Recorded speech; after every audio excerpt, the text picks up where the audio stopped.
Hay que cambiar el nombre. Hay que cambiar el nombre porque hay que ponerle nombre, institución y país, John. Sí. Okay.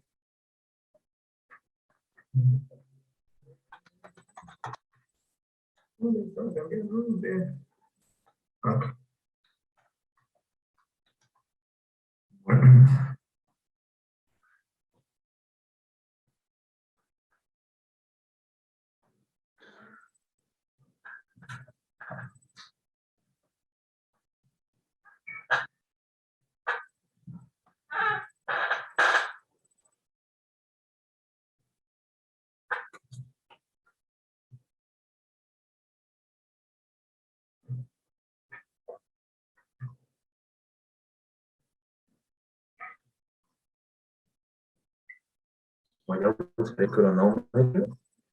No, Hola, muy buenos días, buenas tardes. Hola, muy buenos días. ¿Qué tal mi video? Ah, sí, sí funcionó. Bueno, mucho gusto. Yo los voy a acompañar hoy. Mi nombre es Mónica Bretón García, de la Universidad Industrial de Santander. Y pues aprovechemos estos 2 minutos antes de iniciar la mesa para probar los audios, la cámara, verificar si pueden compartir sus... Hola, buenos días, Marina. Si Hello. pueden compartir sus presentaciones para verificar que todo va a fluir bien. Bienvenidos. Buenos días, muchas gracias. Muchas Buenos gracias. días, John Freddy. Buenos días, Mario. Hola. Hola, hello. Hola, buenos días, Ompi. Buenos días, Marina. Hello, Bueno, hello. ¿Te y parece buenos que días, pruebe? Mariana. Sí. ¿Te parece que pruebe la presentación por las dudas? ¿Comparto? Sí, sí. Al menos intentar compartir pantalla, porque en teoría todos tienen el permiso habilitado. Voy a intentarlo también.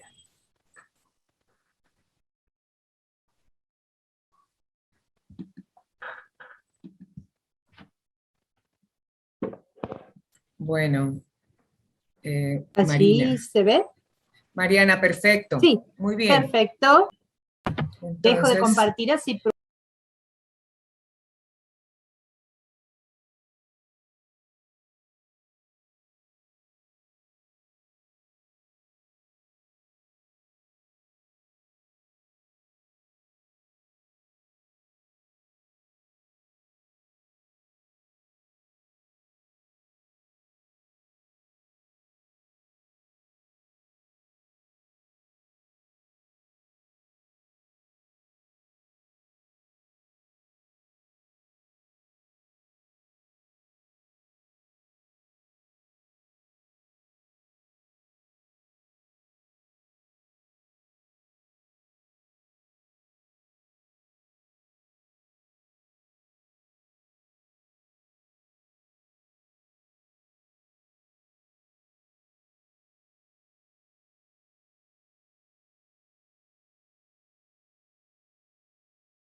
evento académico internacional alrededor de los estudios semióticos que reúne 3 importantes espacios. El encuentro de investigadores de carrera temprana de la Asociación Internacional en Semiótica, el Congreso de la Asociación de Semiótica Colombiana y el coloquio en ocasión de los 30 años de la maestría en semiótica de la Universidad Industrial de Santander.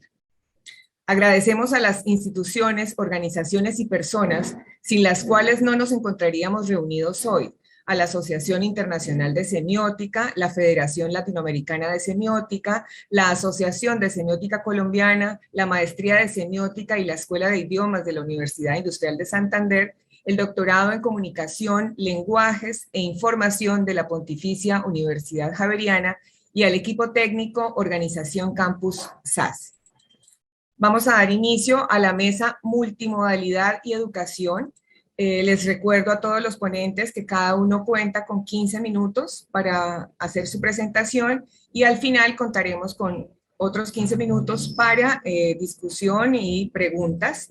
Hoy nos acompañan Mario Fernando Cuellar Montealegre, de la Pontificia Universidad Javeriana de Bogotá, Colombia. También Marina Yesipenko, de Charles University de la República Checa. Omon P. Petkov, de Texas Tisch University. John Vargas, de la Universidad Javeriana de Colombia. Y Mariana Museta, de la Universidad Nacional de Villa María, Argentina. Bienvenidos. No sé si ustedes se pusieron de acuerdo antes de la presentación de hoy y haya algún coordinador de mesa o no. Entonces podemos darle la palabra a Mario. Bienvenido. Pues muchísimas gracias, Mónica, y a todas las personas que están asistiendo, digamos, a este encuentro y esta mesa temática. También muy agradecido por el honor de tener la apertura de esta mesa y espero también estar a la altura, pues, de poder presentar una muy buena exposición. Como decía, mi nombre es Mario Cuellar, actualmente soy estudiante del doctorado en Comunicación, Lenguas e Información en Universidad Javeriana de Colombia y me interesa, digamos, abordar el campo de la educación, la semiótica y la multimodalidad desde mi búsqueda de investigación doctoral que tiene que ver con la educación y especialmente con el desarrollo de competencias. Particularmente también desarrollo de competencias en el campo de lo informacional, porque pues las competencias es un mundo muy amplio. Voy a compartir mi presentación y voy de una vez también como comentándoles el interés por este tema.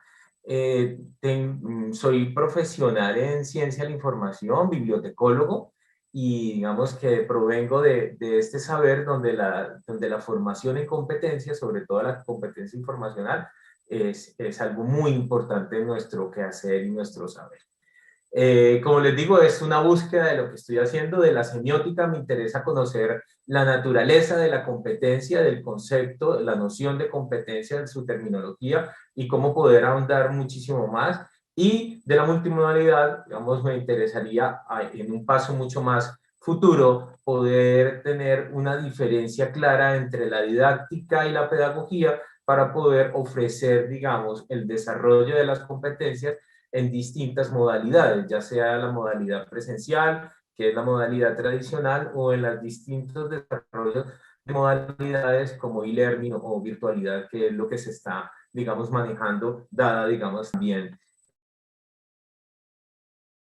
el desarrollo de la educación. No porque sean novedosas, sino que las circunstancias han llevado a cierto acelere dentro de las mismas modalidades. Digamos que normalmente en el mundo, digamos, de la reglamentación en educación, que tendríamos que indudablemente partir de ella sin circunscribirnos de una manera única a la misma, es, digamos, todo lo que se ha definido como competencia en el marco de lo institucional y por lo menos de los ministerios. En Colombia está la Educación Nacional, que ha desarrollado pues todo un sistema de educación por competencias. Y esto se ha definido como la capacidad o el conjunto de habilidades que tienen los estudiantes para conocer, ser y saber hacer. Muy saber hacer en un contexto determinado, en una ruta específica trazada, digamos, por la autoridad competente, pero también por las apuestas educativas particulares y ojalá contextuales que tenga cada institución. Sin embargo, digamos, dentro de la búsqueda que estoy haciendo, y es lo que le pregunto a la semiótica, es poder conocer cómo se configura que, digamos, desde la óptica reglamentaria y gubernamental, la competencia está muy ligada al saber hacer. Y el saber hacer muchas veces pierde ese contexto y pierde, digamos, esa dimensión social y esa dimensión de significado significante que tiene y que nos le puede dar la semiótica a través de las formas de poder integrar una educación mucho más avanzada y poder llegar a lo que todos queremos desarrollar en la formación como una apuesta integral. No solamente se es competente para hacer cosas, sino que se es competente porque soy una persona que tiene unas estructuras y unas capacidades para poder conocer, y entre esas capacidades para poder conocer, pues implica un avance en el mundo de la vida, pues un mundo de la vida muy de esta noción habermasiana, pues, de cómo ser y estar en un mundo. Quisiera mostrarles, digamos, en este desarrollo de lo que está dando la semiótica, y es, bueno, tenemos un sistema, que es el sistema, digamos, muy desde contexto, porque lo quiero también aplicar a una región en particular en la que estoy trabajando, y es entender cómo se desarrollan esas competencias, y sobre la base de la misma, pues encontramos dos que están a lo largo de toda la vida, que es las competencias básicas y las competencias ciudadanas. Y digamos que ahí viene la forma en que estoy indagando y preguntando a la semiótica, y es cómo sacarlas, digamos, del territorio de casi como, esto es una postura y no quiero ser, digamos, irresponsable en decirlo de estas palabras, sino como con mucha humildad, y es cómo sacar a las competencias, digamos, de ese terreno casi algorítmico, secuencial, de requisitos, donde un estudiante, digamos, supera unos niveles de competencia para poder avanzar en otros, pero se olvida que esta integralidad debe estar presente en la transversalidad del mundo de la vida. Y entonces uno encuentra, digamos, que claro, en el afán también de la evaluación, porque la evaluación está muy de la mano de la forma en que nosotros educamos, pues se pierde ese sentido de tener esa significación, porque la evaluación, por lo menos en Colombia, cuando se termina la educación media, para avanzar a la educación superior, pues hay unas pruebas de estado que le llaman Saber Once, que ha tenido, digamos, toda una serie de variables, y cuando se termina la educación superior, pues se presentan las pruebas Saber Pro. Entonces esto da unos rankings, da unos estándares, dan unos posicionamientos, pero que muchas veces también reflejan esa crítica que ahora tomaré desde las ciencias sociales, donde solamente se ven resultados, pero no se ve la integralidad ni la totalidad. Entonces esto también deja de lado digamos, por alcanzar estos estándares, se deja de lado poblaciones que no tienen acceso a una muy buena educación, pero que la educación pública, que en Colombia es de muy alta calidad, pues está, digamos, solamente restringida a aquellos que alcanzan esos niveles superiores en la evaluación, que terminan siendo personas, estudiantes que provienen de colegios con muy altos niveles, y que es educación, pues en su gran mayoría, educación privada. Entonces, cuando me estoy ya en esta, más que una presentación de hallazgos, son como preguntas en todo este proceso y en este devenir que estoy haciendo dentro de mi investigación, pues tener de lado una postura dentro de qué significa tener una competencia, qué significa que la competencia sea competencia cuando nosotros nos enfrentamos a un proyecto de educación, es lo que está haciendo, digamos, acercarme mucho más a la semiótica y tener ese sabor de promesa que voy a encontrar más relaciones. Entonces, dentro de buscar en las ciencias sociales, porque pues hay una multiplicidad de saberes encontrado desde la psicología educativa, también desde la comunicación me he estado acercando con Jesús Martín Barbero, pero desde la psicología educativa he encontrado, digamos, una postura en el que esa competencia termina siendo un actuar complejo que comienza a recoger todo lo que es el sujeto, la persona humana en términos no hegelianos, para poderlo movilizar en cualquier espacio, ¿sí? Teniendo, digamos, como esa discusión a priorística de ese espacio y ese tiempo en el avance, poder tener esos niveles de movilización, no solamente dentro del avance de la educación en ese sistema que les mostré, sino en el avance como persona para que se vaya, digamos, integrando y teniendo esas competencias. El problema está, digamos, en que muchas veces al entender la competencia como un saber solo hacer, ¿sí? Se olvida rápidamente porque parece que fuera la tarea cumplida y no se convierte en una forma constitutiva de la persona que lo haga, digamos, llegar hacia un modo de proceder en un mundo que constantemente está necesitando de respuestas, necesitando de habilidades y que no solamente necesita, digamos, de unas formas estadísticas para poder insertarse en un mundo, alcanzar un título o poder tener una inserción en el mundo laboral. Digamos que desde lo que, y veo que ya ha avanzado el tiempo, desde lo que he estado buscando es cómo poder entender esa misma naturaleza, entenderla traspasada por lo que significa la naturaleza humana y cómo, digamos, también la semiótica me viene a dar ese apoyo o por lo menos los pilares fundamentales para poder llegar hacia más que un recorrido por un sistema, sea una trayectoria, ¿sí? Y una trayectoria en no solamente de paso a paso dentro de la misma competencia, sino que se convierta en lo que les mencionaba, y perdón por lo repetitivo, en una forma constitutiva de hacer aprendizaje y de que ese aprendizaje sea.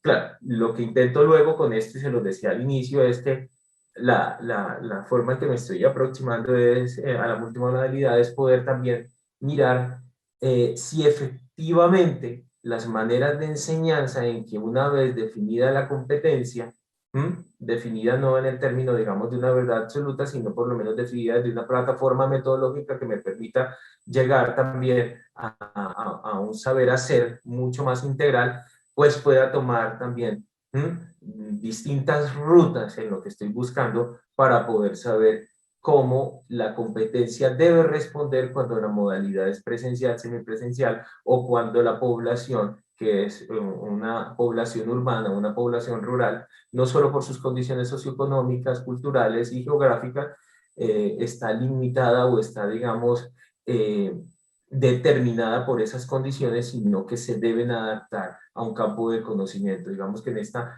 variedad también debería buscar, digamos, la forma en que la competencia comienza a hacer uso y comienza a dar respuesta a las formas múltiples de conocimiento y las formas diversas en que las inteligencias se posicionan y se crean y nacen y se constituyen en cada uno de nuestros estudiantes. Digamos que tengo muchas más preguntas que respuestas en este recorrido, pero para mí entrar y descubrir en la semiótica estas posibilidades ha hecho que la perspectiva se me amplíe. Esto es lo que tengo, digamos, por ahora, lo dejo hasta aquí. Les agradezco pues el haberme escuchado y pues quedo atento a las preguntas. Espero dar respuestas sensatas a las mismas. Muchas gracias. Muchas gracias, Mario. Ahora damos la palabra a Marina Jesipenko de Charles University de la República Checa. Hello, everyone. Yes, I'm sorry, but my Spanish is not that good as the Spanish of the previous speaker, so I'm sorry, but I would really love to present in Spanish, but I will try in English if you don't mind, okay? So today we are talking about multimodal instruction and its vital role in language learning. Please tell me if you can see my screenshot, if what I'm sharing, yes, and all kind. Great, okay, thanks a lot. So basically, then I'll make it a little bit bigger, yeah, like this. Okay, so my name is Marina Jesipenko, as yes, I've already been introduced. And today I would like to probably discuss some of the things which are connected with multimodal instruction and the place of multimodality in education, in particular in language learning.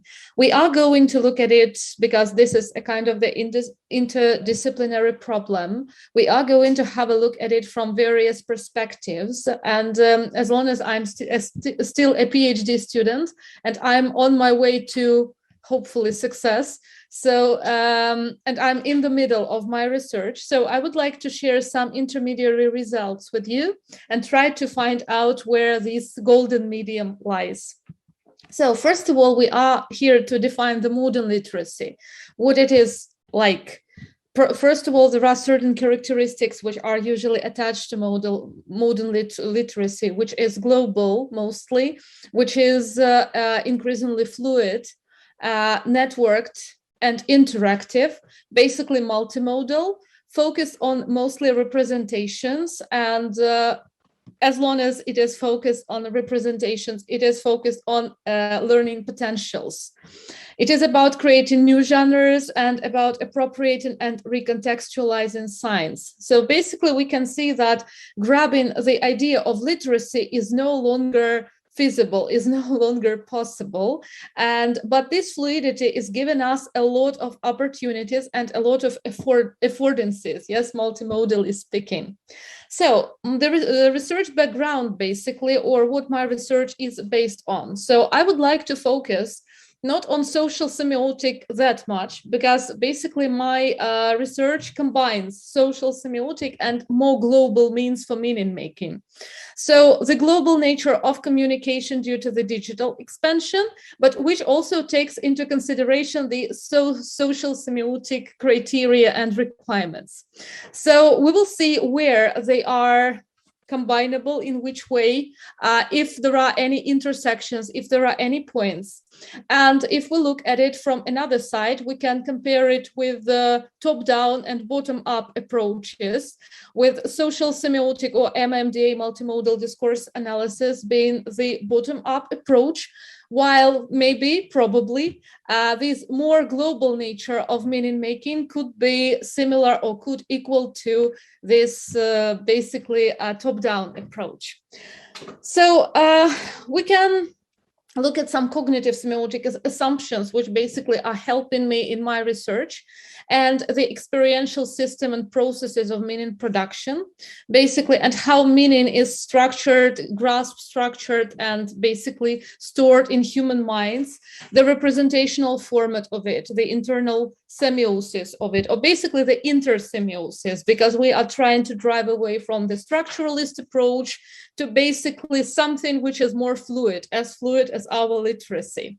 So basically, if we look at all those inner experience and basically outward experience or external experience and internal and external semiotic processes, and if we assume that there is some kind of cooperation between them, so probably we could culturally stabilize this intermental attunement and communication using conventionalized external semiosis. Yeah, basically.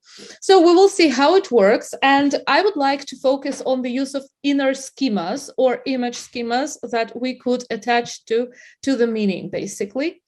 So as I've already mentioned, these two approaches, top-down approach, the image schema and the bottom-up approach, MMDA, multimodal discourse analysis, which is grounded in social semiotics, and basically metaphoric representations, which are represented by infographics, because today we are going to look at the learning and teaching potential of infographics rather than texts. So basically, as I said, we are not going to focus so much on MMDA because I think you have read so much about that, but rather on image schema, and also would like to hear your perspectives on how image schema could work in this respect. So image schema, just to remind, a recurrent dynamic pattern of some perceptual interaction and motor program that gives coherence and structure to our experience, basically. So the experience is perceptual, based on motor programs, emotional, historic, linguistic, and basically it also entails social perspectives. So when I'm dealing with the text as a teacher, not only as a researcher, I'm trying not only to teach the language as the linguistic language, like alphabetical language, but I'm trying, of course, to semiotically ground it on the belief that text is anything that helps us to communicate. And something which should also take into account both social and global perspectives of communication. This is quite difficult to get into the classroom, to squeeze into the minds of our students, but we will see how it could be introduced probably step by step. So we can say that image schemas are the ones which are or that have the following characteristics. They are meaningful, basically, because they are experiential and embodied. They are highly schematic, and here I basically, I don't think that I fully agree with that, but they have some like connection with the psychological idea of Gestalt. Although, well, I'm not sure it's truly so, but anyway, metaphorically speaking, okay, it could be compared with that. They are multimodal because all of them entail various modes of perception and representation.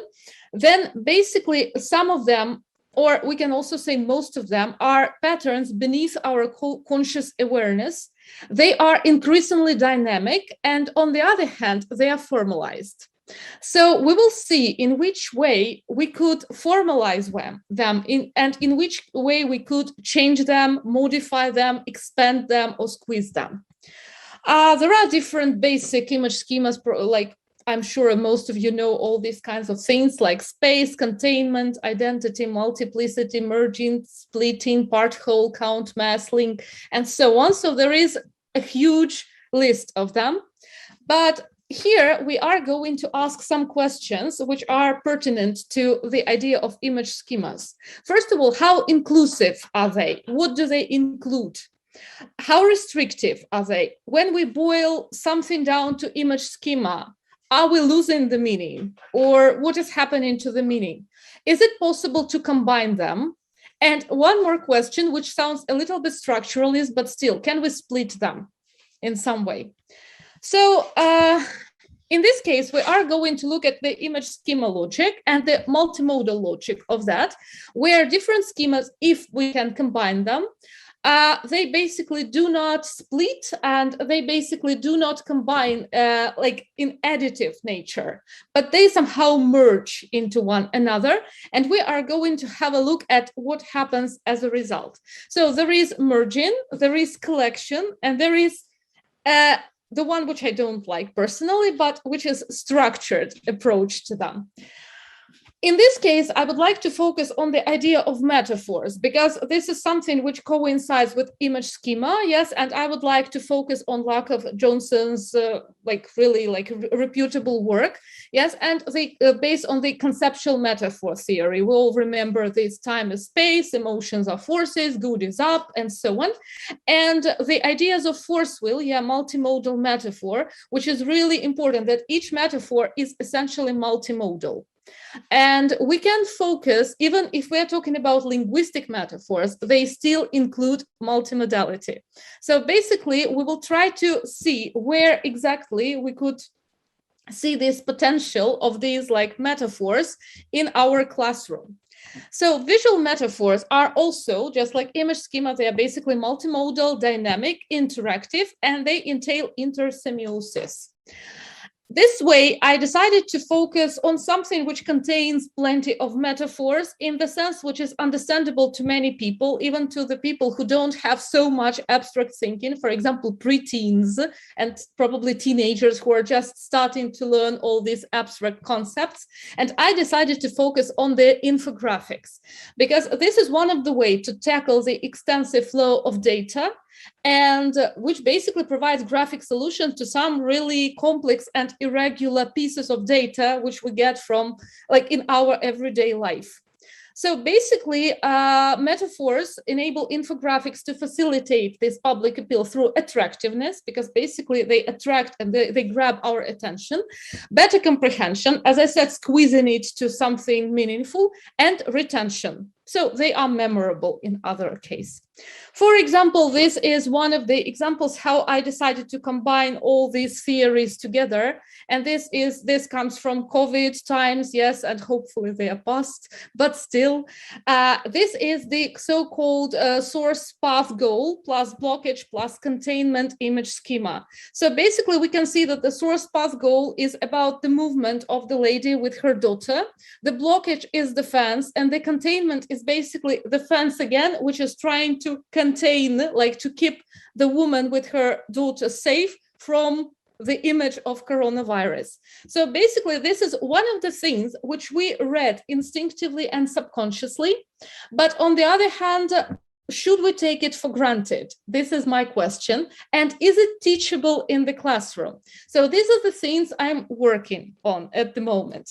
One more example is, again, source path goal, containment, blockage, and enablement. Yeah, basically, while staying at home, it will enable you to stay safe and live on, basically. And if we read the text around and combine it with the picture, the text basically regains new sense. One more thing, which is about the collection. This is the infographics, which is based on the collection of different items. And you can read them from various parts. So you can start from the, like your reading path could be random. So it's up to you, and it actually doesn't change the meaning. So what I'm up to. This is a typical ELT course book test text about Malaysia, a terrible thing which happened in Malaysia because countries started dumping waste in Malaysia. And if I ask my teen students to start reading this text, I think they will, some of them will stop after the first paragraph, others will stop after the second paragraph, maybe the strongest ones will go to the end. But if I ask them how much information they gain from the text, how much engagement they get there, probably I will get a really bad answer. So instead, I suggest that probably in the classroom, it could be a good idea just to move to something different. And this is the infographics, which presents the same text with minimal linguistic or alphabetical text and with maximum things which are put into image schema, which are put into basically what we call like basically the grammar of multimodal design as well. And with the knowledge, with all this knowledge of multimodal design, even the most primitive one, top down, left, right, and so on, and the same coloring, basically, students can regain better understanding and engagement of what is happening around them than here. So my conclusions, yes, global nature of meaning probably could take its place, could have its place, because many of us have image schemas which are more or less like the same. Again, we should combine it with social semiotic approaches because our culture does affect our perception. Even if we take Japanese people who perceive left, right, like right, left. So this is like just a different way of perception. The list of image schemas and all these things is not exhaustive, is far from being exhaustive. And another thing, probably they could be also combined. So this is my next question. How, in what ways, how to combine them more effectively? Image schemas could be too formalized and rigid. And this is something I want to get rid of. Yes, this is something I want to avoid because going to formal logics, yes, is not something we are here for. But of course, image schema obviously have the effect on the nature of meaning making and the effect on literacy because they promote engagement, they promote retention, and they promote basically interest and understanding. Thanks a lot. Muchas gracias, Marina. A continuación, le damos la palabra a Omar P. Petkov.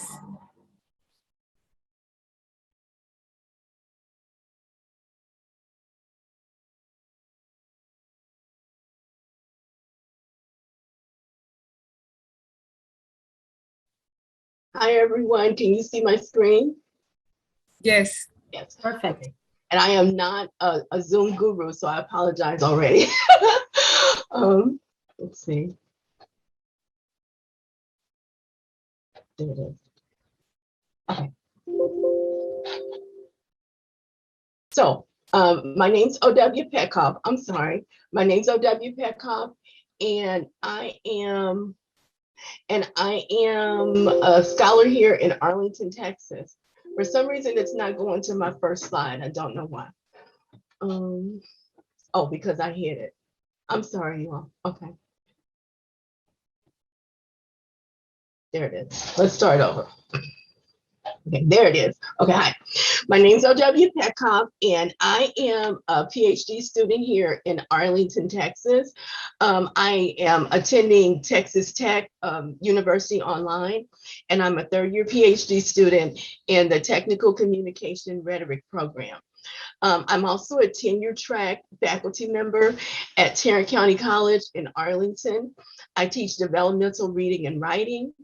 Today's presentation, Fighting Fire with Fire, Exploring Emoji as Semioliteracy Instructional Tools in the Developmental Reading and Writing Classroom, reports on my findings in a 2019 micro-study that would later become the pilot study for my upcoming dissertation.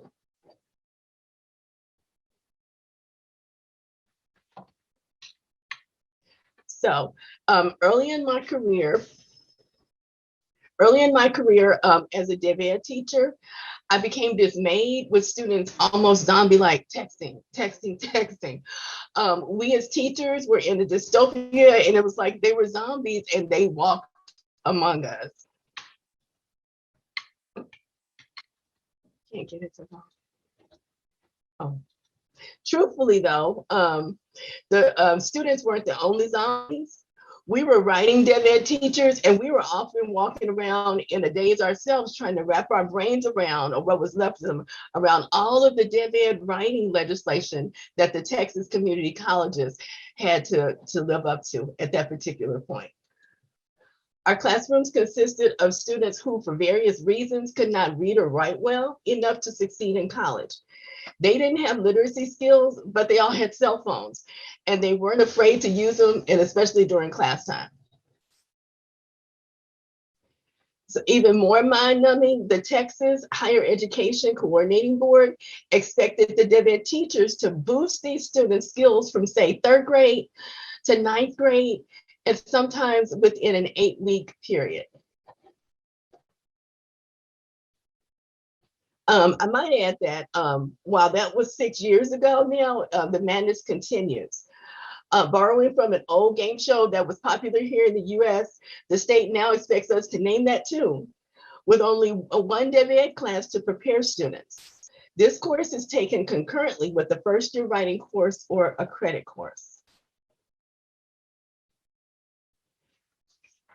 So then the last thing that we need in the classroom is monkey business in any shape or form or fashion. And then just when we think we might be making headway in teaching literacy skills, we continue with student interest in texting more so than their interest in learning literacy. This conundrum made me stop and wonder why. What do they find so captivating and addicting about those little pictures on their phones? As luck would have it, I was in my first year of my MA coursework in English, also at Texas Tech, where we were assigned various literacy schools. I chose semiotics and found a book that would change my life.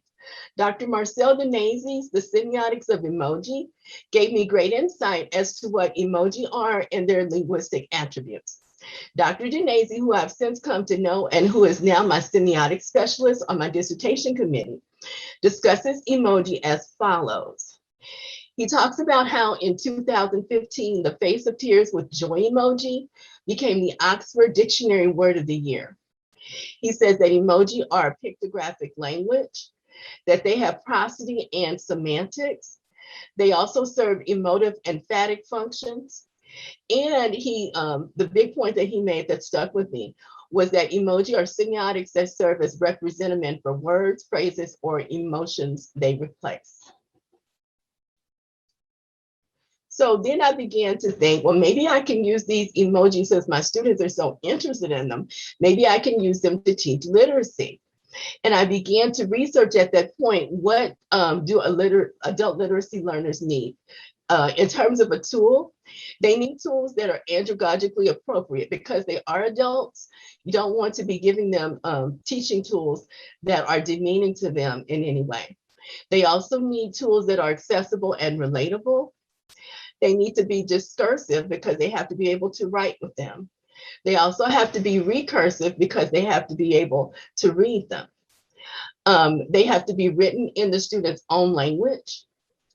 That's per the CCC 4C's 1972 resolution. And they also have to be pedagogically aligned to remediate literacy deficiencies indicated by the assessments and promote mastery of skills. Here in Texas, our assessment tool is the TSIA, the Texas Success Initiative Assessment. And that is like an entry-level exam that community colleges here in Texas require for students, and based on their scores for that, that's how they're placed either in developmental classes or in credit-bearing classes. So the methodologies that are used to teach adult learners that have been tried and true are reader transaction theory, also multimodal composition, new media literacy studies, and in some cases, edusemiotics. And again, we have to make language allowances for this diverse population.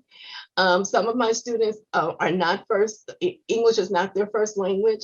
Some of my students are students with severe disabilities. Some of them have been in special ed classrooms in high school or post-secondary. And so because of this, their language skills are wide and varied. So we have to be able to educate them in their own language. And it was at that moment when I started researching this and compiling this list, I realized that I believe emoji can be used to meet all of these needs. So I think that they can be used to meet all these needs because they meet all of the aforementioned criteria for an effective literacy teaching tool. I began to study Susan Langer, and per her theory, emoji is both presentational, because she said art is presentational, and discursive, because language is discursive. However, emoji is also recursive. And so I think that these three traits together afford emoji its readability and writability. I contend that emoji is also a discourse language of which adult literacy learners are a part. Therefore, use of emoji as a teaching tool results in teaching students in their own language. Now, emoji could be used with reader transaction theory, with multimodal composition, with new media studies, and with edusemiotics. However, none of those accepted theoretical frameworks encompass the readability and writability of signs that qualifies them as literacy instruction tools. So I thought on this and thought of it, and I tried to make emoji fit into one or the other because I am a new scholar and because I thought, who am I to introduce a term to the field? But that being said, I could not think, and I had to, and finally I just said, I'm throwing caution to the wind, and I suggest that a new theoretical framework must be introduced. And I call this framework semioliteracy. Okay. So I present as a nexus framework of reader transaction theory, new media literacy studies, multimodal composition, and edusemiotics. Semioliteracy is introduced as the theory of literacy instruction, in which the learner, drawing upon the combined discursive, presentational, and recursive qualities of a sign to derive meaning and derive and convey meaning based on the sign's readability and writability. And so what follows this is my pilot or micro study, in which I postulated semioliteracy theoretical framework as a foundation for literacy instruction with emoji. So I did this right about December the 19th. I'm sorry, December 2019. I remember that because it was before COVID, and I started off to do it again during COVID, and all corruption broke out. And so I kind of had to put it on hold. It was, at the time, I had 39 participants, and you may say, wow, that's low. In our gen ed classes, we only have 18 students because it's thought that smaller numbers are better to target the skills and needs of those students. That being said, of the 19 students that actually agreed to participate in the study, when I went to look at the samples, only 17 of them were usable. And this is because these students experienced both reading and writing deficits, and the instructions were given in writing. And so I'm learning from that to do it a little bit differently, because if they have reading and writing challenges, to begin with, it's hard for them maybe to understand the instructions. So I started off really small with a 5-question tool. And it was a printed tool. We use Blackboard learning management system here. That's the online repository, I'll say, for instructors to post assignments for students. And so at the time we were using Blackboard management, Blackboard learning management. And so I posted the 5 questions in one document to Blackboard. The students downloaded them and answered the questions. And you can see the questions here. What we did was I gave them an actual video to look at. And I told them to consider the video a text. And they were to read the text. They were going to use summarization skills that they had previously learned. They also used basic paragraph writing skills that they had previously learned to answer questions 1 and 2.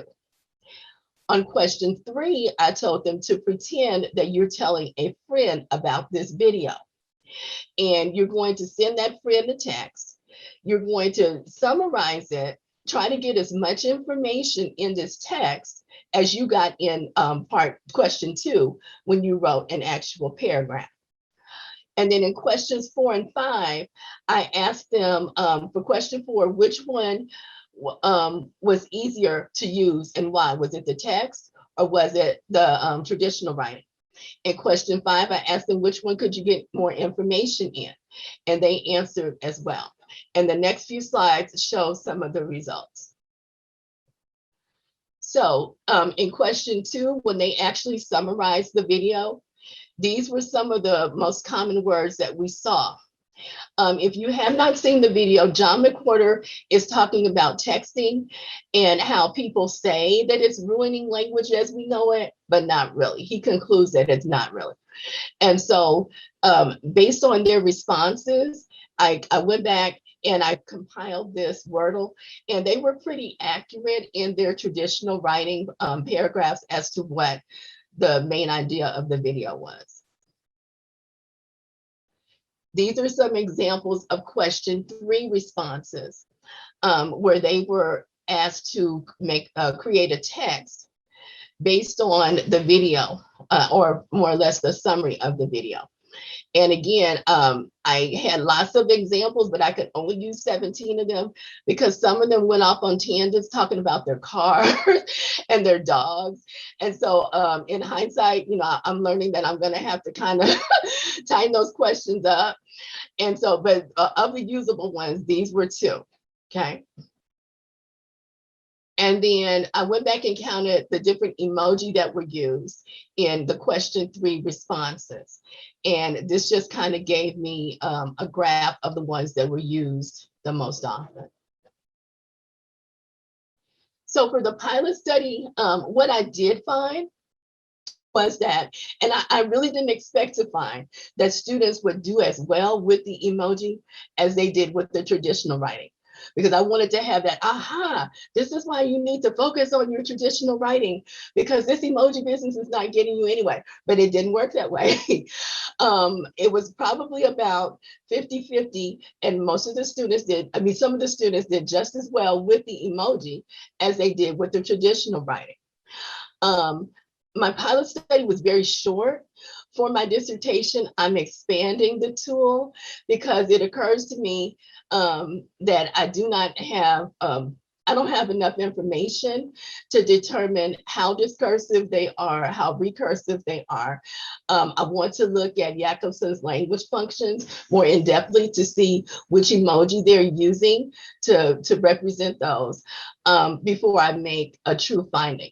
But this is my research thus far, and I'm excited about it because I think that it could yield a lot of good information, especially for us adult reading and writing instructors. And that's it.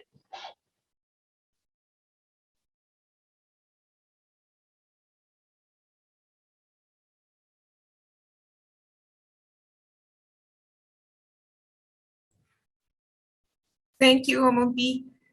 Le damos la palabra a John Vargas de la Universidad Javeriana.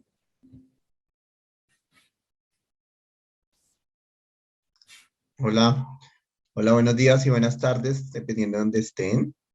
Buenos días, Voy a bienvenido. muchas gracias, un saludo muy especial. Voy a compartir pantalla y me confirman, por favor, si la están viendo. La estamos viendo, gracias. Bueno, muchas gracias.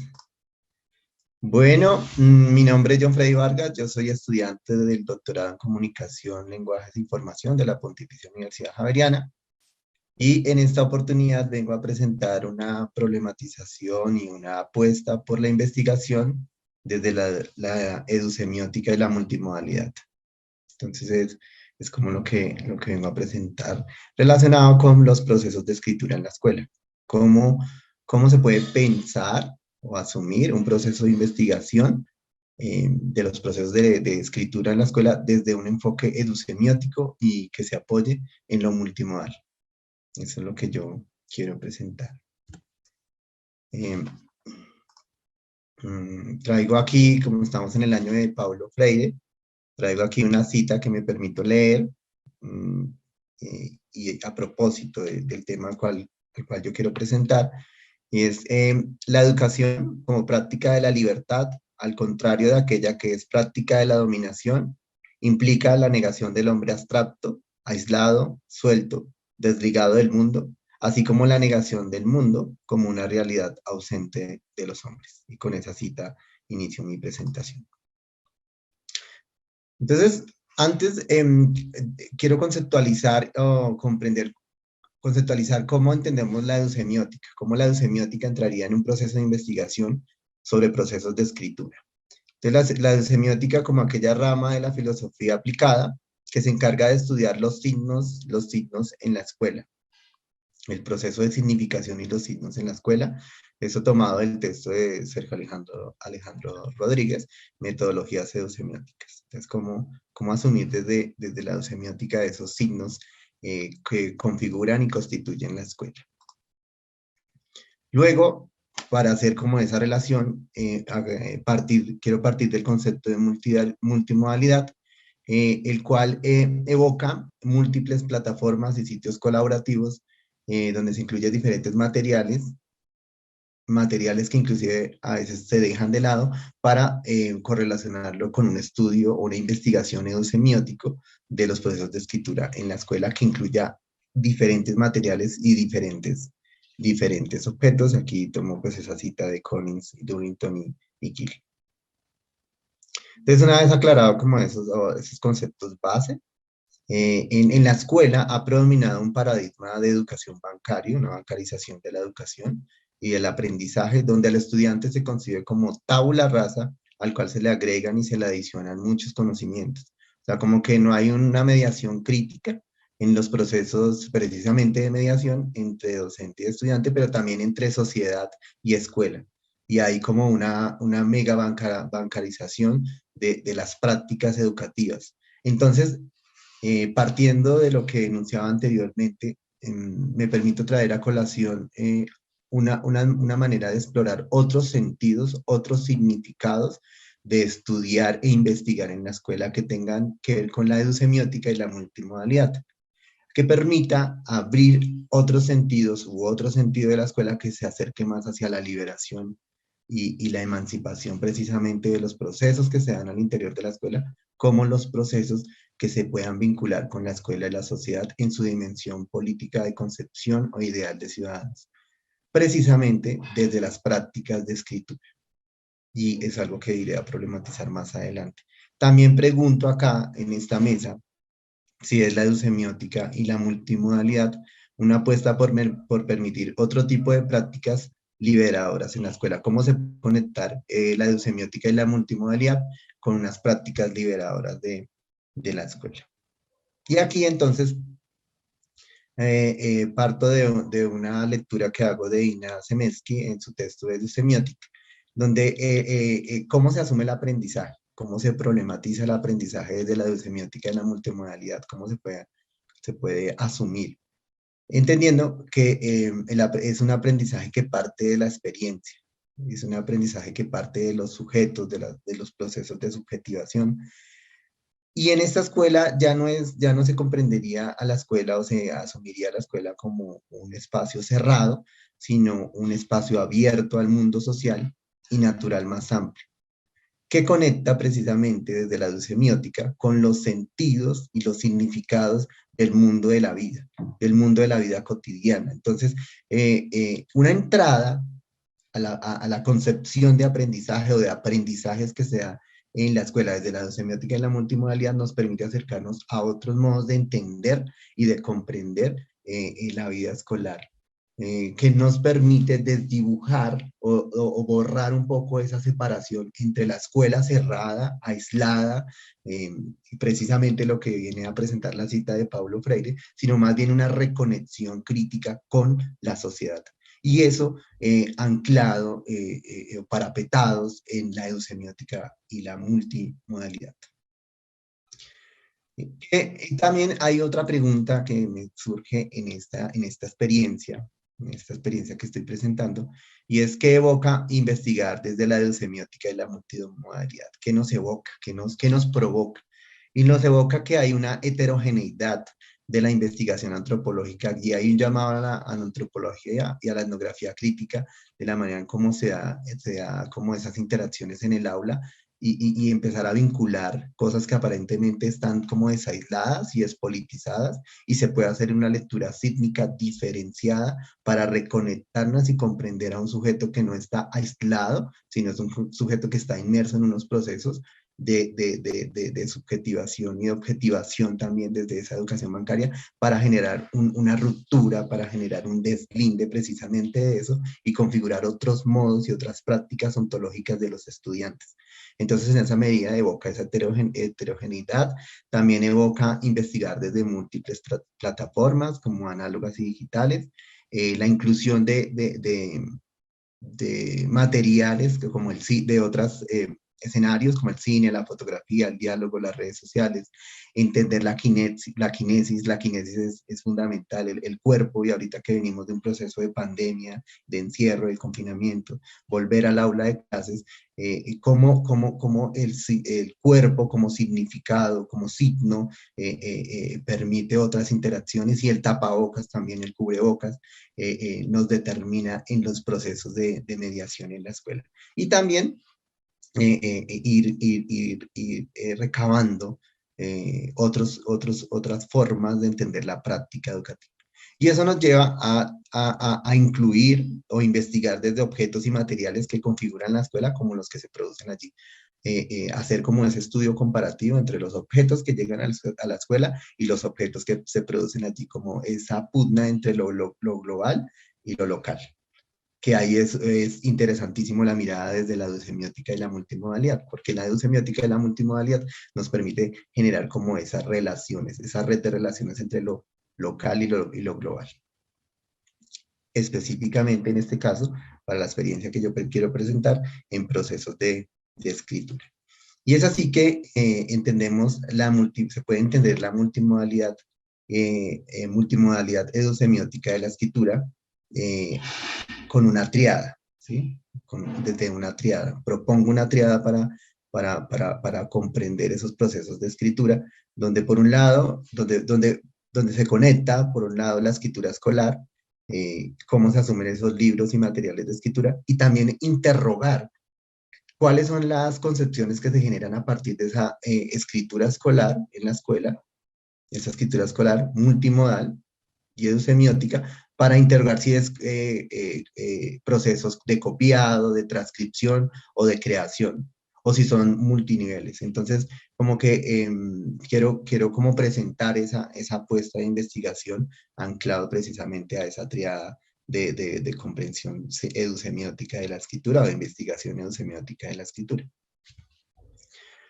Y la escritura, entonces en esa medida, interrogar eso para vincularnos precisamente a esos procesos de escritura escolar, de los materiales y de las concepciones y de las prácticas, desde la multimodalidad de la eusemiótica, vincularla a procesos de desigualdad social y justicia cognitiva. Porque, como voy a presentar ahorita más adelante, hay un problema, y es que muchas prácticas y concepciones de escritura en el aula precisamente corresponden o reproducen esa educación bancaria y como que no hay una vinculación y precisamente termina siendo política, una posición política, pero esa posición política es muy conniviente con o reproduccionista de un status quo o de una manera de entender el mundo muy hegemónica. Y cuando uno hace la entrada desde la semiótica y la multimodalidad, como que lo puede conectar de manera más vital con la desigualdad social, los fenómenos de desigualdad social y la justicia cognitiva, que la pandemia también recalcó cómo se venía configurando la escuela desde esos aspectos sociopolíticos, socioeconómicos.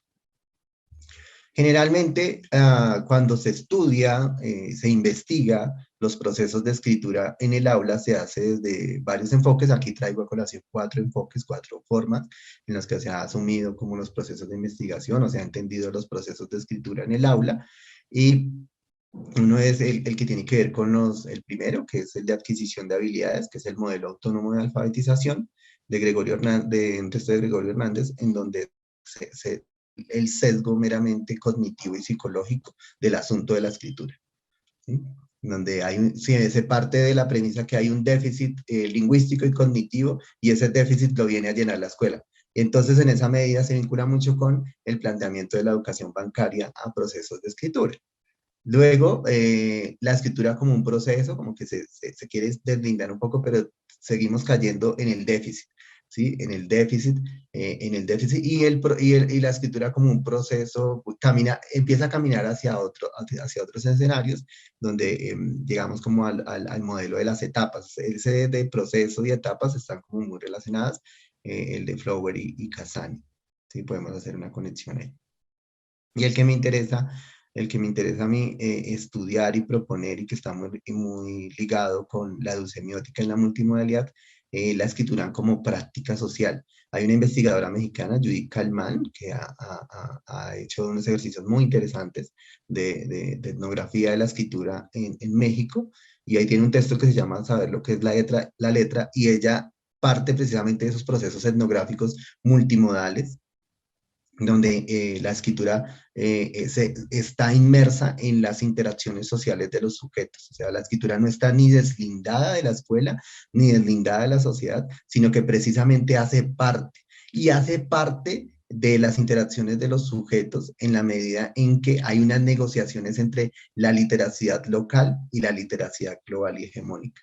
Entonces, en esa medida es interesantísimo el trabajo que hace Judith Kalman de la escritura como una práctica social. Entonces, si nosotros hacemos la entrada desde la educemiótica y la multimodalidad en la investigación de procesos de escritura, podemos podemos ir acercándonos a esa lectura sociopolítica también de la escritura, no solamente como proceso, sino como apuesta y postura política desde la escuela y para la configuración de un ciudadano no solamente letrado, sino de un ciudadano que participa activa y políticamente en los procesos de decisión que están atravesados por la cultura letrada o determinados por la cultura letrada. Aquí el ejemplo que yo les quería presentar, este es un texto del Ministerio de Educación Nacional en Colombia del año 85. Es un texto que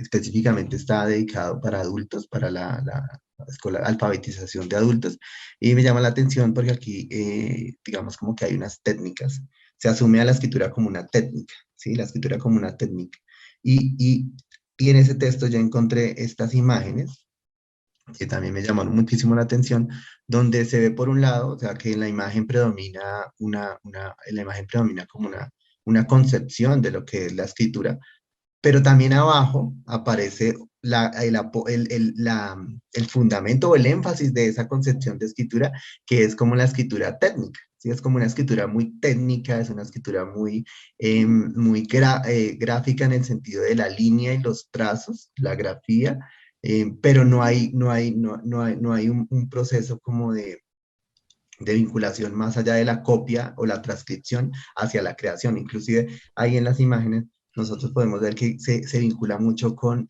lo que también con una concepción moral de la sociedad. Como que escribir correctamente es una técnica que está vinculada con el buen comportamiento en familia y en sociedad que está ahí plasmada en esa materialidad iconográfica. Entonces es muy interesante cuando uno hace esa inclusión de la multimodalidad y de la edusemiótica para comprender la manera en cómo se han agenciado los procesos de prácticas de escritura en el aula y que no hay un énfasis, recalcar que no hay un énfasis en una vinculación de la escritura como práctica social en la lucha por las desigualdades y la justicia cognitiva e inclusive expresar los sentidos creativos de nuestros estudiantes, que ellos permitan también apoyarse en una escritura creativa que les permita presentar una voz o configurar una voz en el escenario escolar y que vaya más allá de los muros de la escuela. También me llama la atención aquí que se parte de una concepción de cultura que se vincula mucho a la escritura técnica como una concepción cultural. Y se habla de los materiales que se han usado, como el molde o la máquina de escribir, algunos materiales que se han usado para generar procesos de escritura. O sea, como que la cultura está muy relacionada con esos materiales y que ahí dice, podemos ser muy cultos, pero poco ortográficos. Entonces, también es como un deslinde, ¿no? Como una separación, como que uno puede ser culto, o sea, puede ser culto, pero poco ortográfico, o sea, que ser ortográfico tampoco es ser culto, o sea, como que hay una separación, siempre como que se presenta esa separación, y eso es problemático porque precisamente el ser humano no está extinguido, sino que está vinculado con diferentes aspectos de las prácticas de escritura o de alfabetización crítica en el aula. Y como una de las conclusiones es que este estudio multimodal y semiótico de la escritura nos permite también seguir el registro semiótico de cómo pasamos de la roca al papel y a otras formas de escritura digital. Entonces, cuando uno hace como esa mirada semiótica y multimodal de la escritura, como que empieza a vincular y no a deslindar ni a separarnos de una lectura política de la escuela en relación o relacionado con la escritura, que no solamente es académica, sino que está apegada a los sentidos de la vida. Aquí una breve bibliografía que me permite apoyar mi presentación, mi apuesta, y eso era todo. Muchas gracias. Muchas gracias, John. Cerramos la mesa con Mariana Musetta. Bienvenida. Muchas gracias. Voy a presentar. ¿Se ve bien? Se ve muy bien. Y escuchamos bien. Bien, muy interesantes todas las presentaciones hasta el momento. They've been very interesting, really. El título de mi ponencia se llama Escrituras académicas multimodales y múltiples, todo con M. Y me llamó la atención que me incluyeran en la mesa de educación, porque si bien se relaciona con la cuestión educativa, no está directamente relacionada con ella. Pero por otro lado, reflexionándolo mejor, normalmente cuando uno habla de escritura multimodal, piensa en escritura multimodal en la escuela, con los niños y los adolescentes. Y parece que cuando uno llegara al nivel universitario, y ni hablar de la posgraduación y la vida de un académico científico, la multimodalidad en la escritura parece desaparecer por completo. Nos olvidamos de toda la multimodalidad que usamos en la escuela y escribimos papers Arial o Times New Roman, 12, espaciado sencillo, etc. Y eso es justamente lo que yo quiero explorar. ¿Qué pasa con las escrituras académicas multimodales y múltiples más allá de la escolaridad? ¿Sí? Entonces se vincula estrechamente con las literacidades, pero intenta ir más allá. Por eso dividí mi presentación en 4. ¿Qué son? ¿Cómo son? ¿Qué hacen? ¿Y por qué lo hacen? Y de alguna manera así estaría caracterizando el tema que me interesa.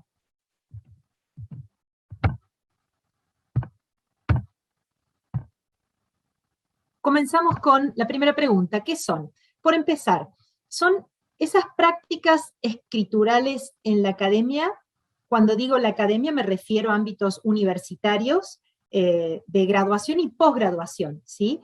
Y aún más en ámbitos científicos también, ¿sí? Entiendo la academia como incluyendo los científicos, ¿sí?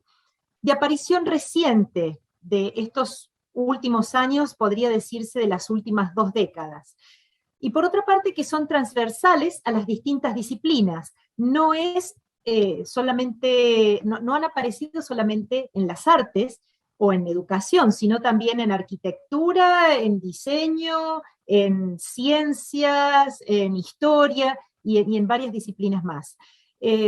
También son diversos los entornos académicos en donde aparecen estas prácticas, como decía recién, no solamente para ser evaluadas, para aprobar una materia o para recibirse en con alguna tesis, por ejemplo, o algún trabajo final de grado, sino también en revistas especializadas, en conferencias y demás. Y también abarcan diferentes géneros. Hablamos de abstracts, video abstracts, videos, abstracts en video, video essays, ensayos en video, hablamos de artículos de investigación, hablamos de tesis y otra serie de géneros, todos multimodales y múltiples. ¿Cuáles son las características más importantes de estas nuevas escrituras? Yo resumiría sus características en 4, que son las más importantes. Perdón. Son metarreflexivas, icónicas, multimodales y performativas. Metarreflexivas en tanto textos autoconscientes, es decir, que son textos que hablan de sí mismos como textos, son conscientes de su estatus de textos. Es decir, que a menudo el desarrollo textual, al mismo tiempo que va hilvanando el argumento de la disciplina que se esté tratando, a la vez reflexiona sobre la escritura, al mismo tiempo que habla de ese tema. Entonces, la escritura misma se vuelve temática junto con el tema de historia, de lingüística o de la disciplina de la que estemos hablando. Se vuelven icónicas en el sentido más básico persiano. Muchas veces toman la forma de aquello sobre lo que versan. Por supuesto son multimodales, en tanto combinan distintos recursos semióticos verbales y no verbales. Hago hincapié en esto, verbales y no verbales y visuales, porque muchas veces se confunde esta dicotomía como si lo verbal en la escritura no fuera visual, ¿sí? Y ahí se invisibiliza todo un mundo tipográfico de potencial de sentido. Entonces, hablamos de recursos verbales y no verbales en combinación, ¿sí? Y en distintas plataformas también, combinando video, audio, etc. Y por último, también son performativas, porque no solamente dicen, sino que hacen aquello que dicen en el mismo texto, ¿sí? O emulan lo que dicen en el mismo texto. Vamos a ver 2 ejemplos. La mayoría de los ejemplos que he tomado para hoy consisten en tesis, pero repito, pueden aparecer en artículos de investigación y en otros géneros diversos.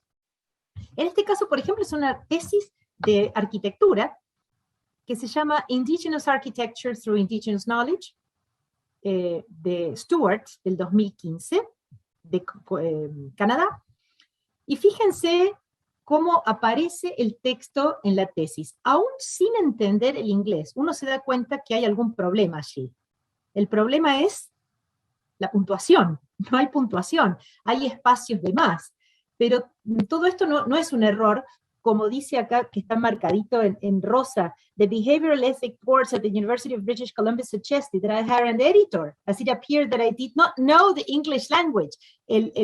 El grupo de evaluadores pensó que esta persona no tenía idea de cómo escribir, cuando en realidad lo que él dice es que su estilo de escritura, dice acá, my style of writing, is not laziness or lack of knowledge, no tiene que ver con ser vago o no tener conocimiento, sino usarlo como una forma de resistencia gramática desde una postura deconstruccionista. Como él está hablando de la arquitectura de los pueblos originarios, entiende que paradigmáticamente tiene que escribir en consonancia con esa cosmovisión, y por eso explora estos supuestos errores o problemas de puntuación y de redacción.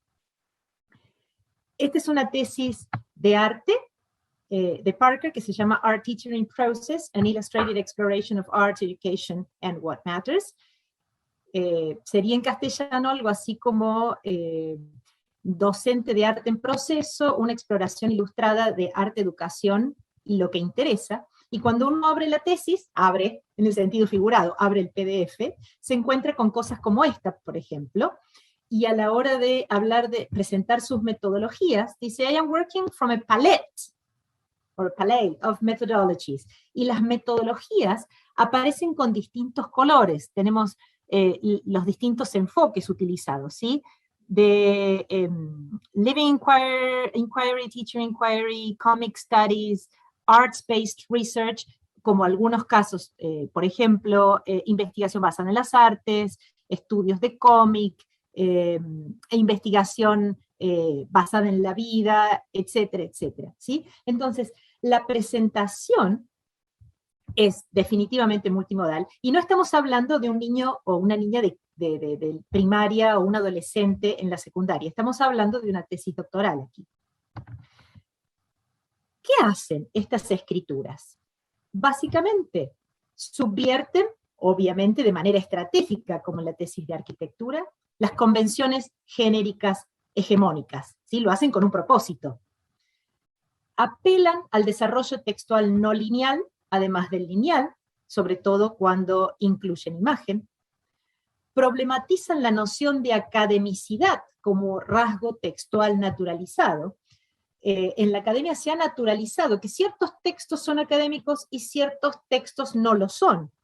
Y uno toma un archivo y en 2 segundos puede determinar, esto es académico, esto no, esto es científico, esto no. Pero cuando uno ahonda un poquito más en cuáles son las características, los rasgos, qué hace que ese texto sea académico y que el otro no lo sea, la teoría empieza a ser agua, porque si es solamente la forma, se ha probado, por ejemplo, con el experimento Sokal en los 90, no sé si se acuerdan, la publicación de un texto que decía que la gravedad era un constructo social, y fue publicado, y el autor lo había hecho a propósito porque había usado una terminología muy común para las teorías deconstruccionistas, y había pasado de largo las evaluaciones y quedó publicado. Entonces la forma sola no es suficiente para la academicidad, pero tampoco es el contenido. ¿Dónde está esa problematización de la noción de academicidad como algo mucho más complejo que simplemente la forma, o Arial 12, o no sé, 200 páginas, o lo que fuera, es suficiente para determinar algún texto como académico o no? Y por supuesto también tensionan audio, imagen, texto, con el foco en las relaciones intersemióticas. Damos 2 ejemplos cortitos. En este caso es una tesis en formato página web, ¿sí? Tenemos home, contents, works cited, hay una combinación de la homepage, la página de inicio, con los contenidos. Si uno hiciera clic en contenidos, desplegaría los contenidos de la tesis. Works cited, la lista de bibliografía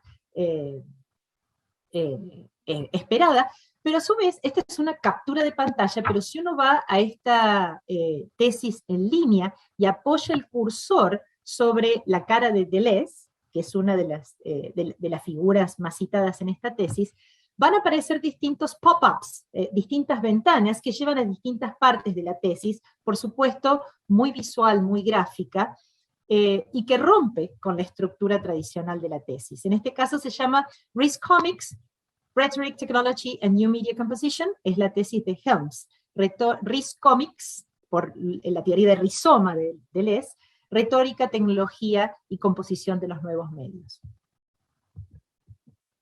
Otro ejemplo, pasamos del inglés al portugués. Pido disculpas por no dar ejemplos en castellano, pero no quería ser autorreferencial. Lo poco que he encontrado en castellano son de mi autoría, después hay algunos en la lista de bibliografía, ¿sí? Pero si ustedes conocen algún tipo de estas escrituras en español, me encantaría que pudieran compartirlas conmigo porque estoy en la búsqueda de ese corpus. La mayoría de los textos aparecen en inglés, en francés y algo en portugués. En este caso es una tesis que se llama O Mistério Noir do Acontecimento, Ensino de Historia y Narrativa Literaria. El misterio noir, noir como de la novela negra policial, del acontecimiento, enseñanza de historia y narrativa literaria. Como verán, las áreas son variadas, no necesitamos ser estudiantes de artes o investigadores en el área artística para poder escribir alguna tesis de esta naturaleza. Tenemos acá, obviamente, como se trata de un policial, crime fiction, los títulos de las secciones tienen que ver con las convenciones del policial, antes, después, antes y después, ¿sí? Haciendo referencia a la importancia de los eventos en el desarrollo narrativo del policial, ¿sí? Obviamente, rompiendo con las convenciones hegemónicas. Finalmente, y con esto termino, ¿qué lo hacen? No son simplemente gimmicks, jueguitos, porque queda más bonito, porque uno lo ilustra. Acá todos sabemos, estudiamos la multimodalidad, sabemos que ninguno de los recursos semióticos utilizados son utilizados al azar o simplemente para que quede más bonito lo que estamos comunicando. Los recursos semióticos y su combinación, no solamente en la escuela, sino también como científicos, también como académicos, en nuestra forma de comunicar nuestros hallazgos, estos recursos semióticos utilizados en los procesos de indagación y comunicación académica impactan en los hallazgos. ¿Qué significa eso? Bien sabemos que cuando uno comunica en la academia, no tiene la idea ya concreta y cerrada y definida en la cabeza y luego la escribe automáticamente.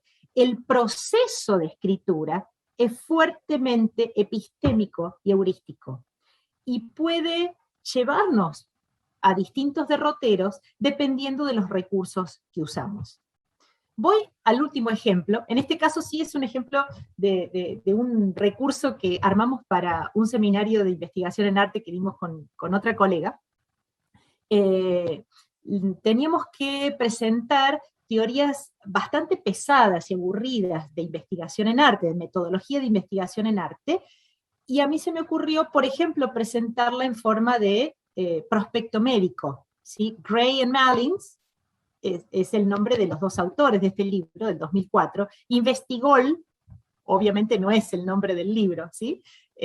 Investigol es el nombre que le puse yo si el libro de Gray and Malins fuera una medicina, ¿sí? Y empezamos a tratar de hacer procesos de resemiotización. Si este libro de teoría fuera un prospecto, ¿cuáles serían los ingredientes? ¿Cuáles los excipientes? ¿Cuáles las reacciones adversas? ¿Cómo sería la forma de administración? Y ahí se produce, más allá de lo gracioso y lo divertido, que también lo fue, toda una serie de operaciones que son heurísticamente muy ricas y que permiten explorar campos que quedarían inexplorados de habernos quedado con el texto solamente sin hacer este proceso de resemiotización, ¿sí? Cierro con esto las 4 preguntas, queda después disponible, está, si ustedes tipean Mariana Musetta, con doble S y doble T, Prezi, en mi perfil de Prezi aparece la presentación, así que se puede compartir con las referencias que les pueden servir, y esto sería todo, así que queda abierta a partir de ahora la discusión. Muchas gracias, Mariana, muy interesante. Entonces damos lugar ahora a la discusión, preguntas, comentarios. Los escucho. Tienen la palabra. Recién se me ocurre que muchas veces, inclusive por mi propia experiencia, hola Mariana, muy bueno trabajo. pero siempre en la universidad es como que, por lo menos en la Nacional de Córdoba, es que tienes que entregar una tesis. ¿Cómo ves tú que sea posible entregar? O sea, obviamente en otras universidades uno entrega papers, pero ¿cómo ves tú la oportunidad de entregar, por ejemplo, un documental o un video o una acción participativa, algo también así interactivo? ¿Cómo ves tú esa oportunidad para la academia? En Argentina es muy difícil, se da sí en las instancias de grado, en las licenciaturas relacionadas con el arte, puede llegar a haber una mayor flexibilidad y amplitud, pero en el posgrado, maestrías, doctorados, es 200 páginas de texto en blanco y negro, PDF. El gran desafío que tengo por delante es redactar mi tesis con algunas mínimas pequeñas estrategias subversivas y multimodales, pero muy escondiditas para no llevarme un chasco. Pero justamente la idea es ir abriendo camino, como por ejemplo, usar notas al pie con comentarios que no sean accesorios, sino que por el contrario sean importantes y que la nota al pie lleve media página. Nadie dice cuál debe ser la longitud de una nota al pie, por ejemplo. No lo pueden rechazar por eso. Ahora, si yo quisiera presentar un documental, evidentemente no podría.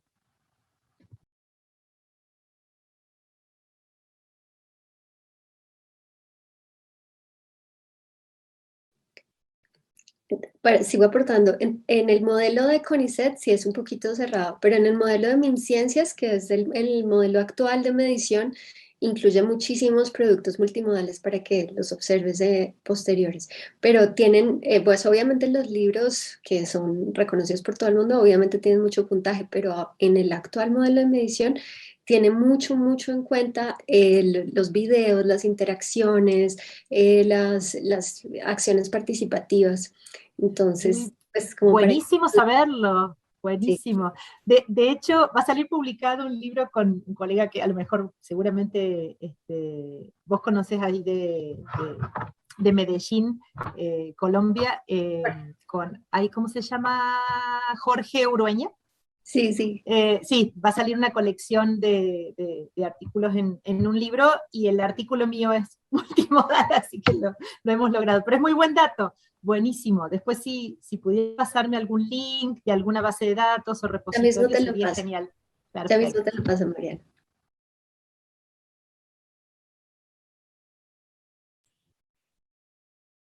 ¿Alguien más quisiera hacer algún comentario?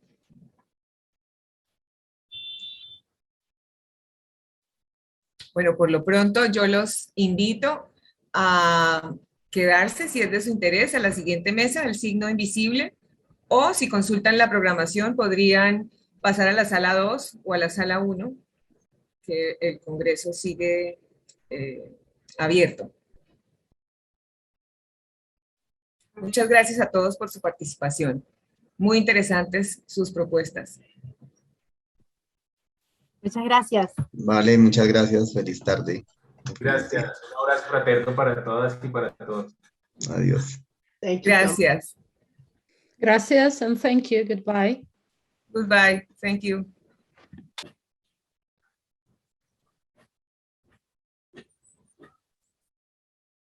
Así, copio el chat y salgo. Bueno.